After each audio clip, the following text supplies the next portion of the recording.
नमस्कार मु रश्मि रश्मि किचन को आपण मानक स्वागत जनावछि। तो फ्रेंड्स आज आम पोटलर कुर्मा तैयारी करबा पूरा बिल्कुल भोजी स्टाइल रे। देखंतु मु एठी सब पोटल को मु चोपा ऊपर देखंतु छड़े नहीं केते सुंदर भाबरे एवं एहीपरी अल्प लागिथिबो मझिरु दुई फाळ करिछि सब पोटल को। देखंतु एहीपरी भाबरे काटी नेबे एवं भल भाबरे परिष्कार करी मु धोई नेछि। एठी देखंतु मु किछि सुखिला मसला नेछि।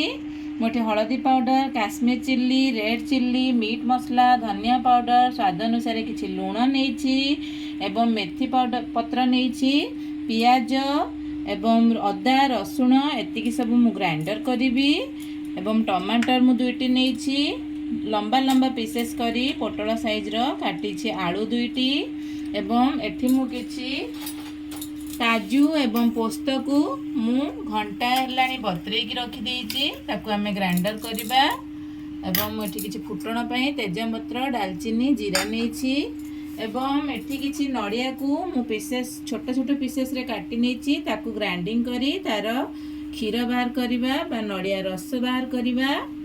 चलतु वर्तमान मु गोटे कड़ाई रे सब पोटल को दे देछि एवं आम एठी 2-3 चम्मच तेल दबा एवं पोटल को भल भाव में छाणी नबा। देखंतु मु पोटल गुड़िक भल भाव में छाणी नेछि। वर्तमान आम से तेल रे ही आलू को छाणी नबा। आम आलू गुड़िक हल्का गोल्डन ब्राउन कलर हो सारी आम आलू सब बाहर कर नबा। एठी मु दुईटा तेजपत्र नेछि, दुईटी दालचीनी नेछि, सेही तेल रे ही अल्प जीरा नेछि। सब फुटी गला परे बाटी रखिथिबा पियाज को हम पियाज अदा रसुण जो मु नेइथिली तेजपत्र गरम मसला ताकू दे दबा।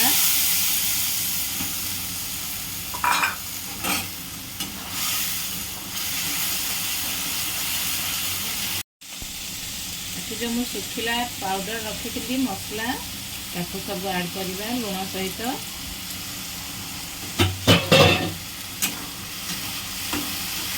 सब मसला को वर्तमान फ्राए कर नबा। मसला अल्प हो सारी वर्तमान आम ये काटी रखि टमाटर को ऐड कर नबा।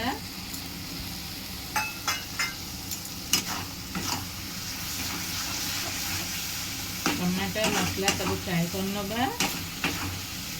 देखंतु हमर मसला और टमाटर सब फ्राए हो सारी टमाटर मध्य सब मैश करने द्वारा हमर पूरा सिझी जाइछि।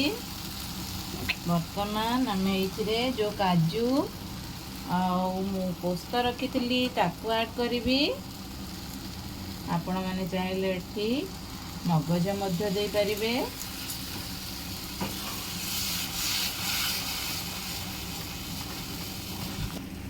देखो मेठी आ गोटे चम्मच पानी ऐड करनेली।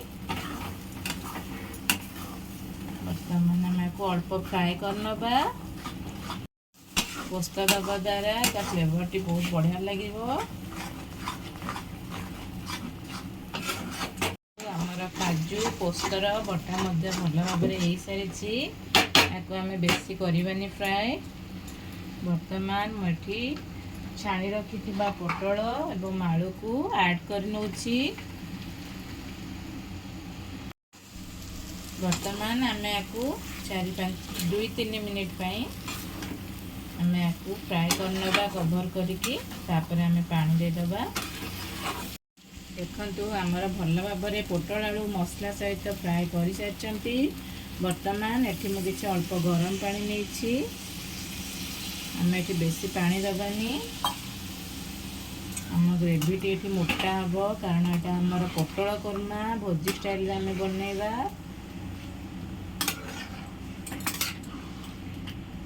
भल भाव में आम घाटी ताकू 5-7 मिनिट आम कवर करी लो मीडियम आंच रे बसेबा।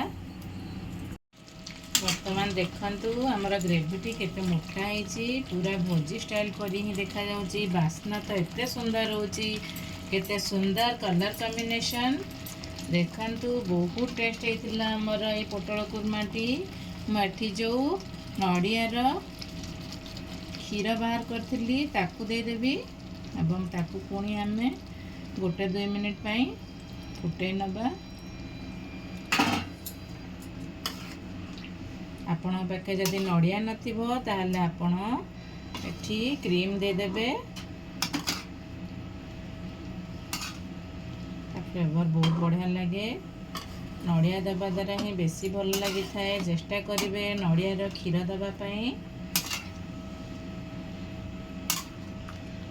ଆମେ ଆକୁ ଆଉ 2-3 ମିନିଟ୍ ପାଇଁ ଫୁଟେଇ ନେବା। ଚାଲନ୍ତୁ କଭର କରିକି। फ्रेंड्स देखंतु हमर भोजी स्टाइल रे मोर पोटल कोरमा रेडी सारिछि।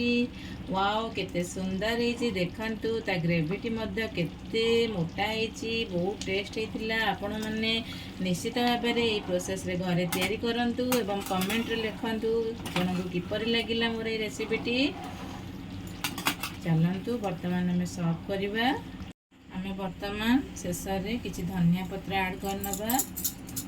फ्रेंड्स देखंतु मोर सुपर टेस्टी भोजी स्टाइल रे पोटल कोरमा रेडी सारिछि। आपण मानकु मोर ए रेसिपीटी किपरि लागिला कमेंट बॉक्स रे निश्चित जणाइबे। मोर चैनल को लाइक शेयर सब्सक्राइब करबा को भूलिबेनी। मोर एही परि नुआ नुआ वीडियो रो नोटिफिकेशन देखिया पई पाखरे थिबा बेल आइकन को प्रेस करंतु। रहिली नमस्कार, धन्यवाद, जय जगन्नाथ, बाय, थैंक यू।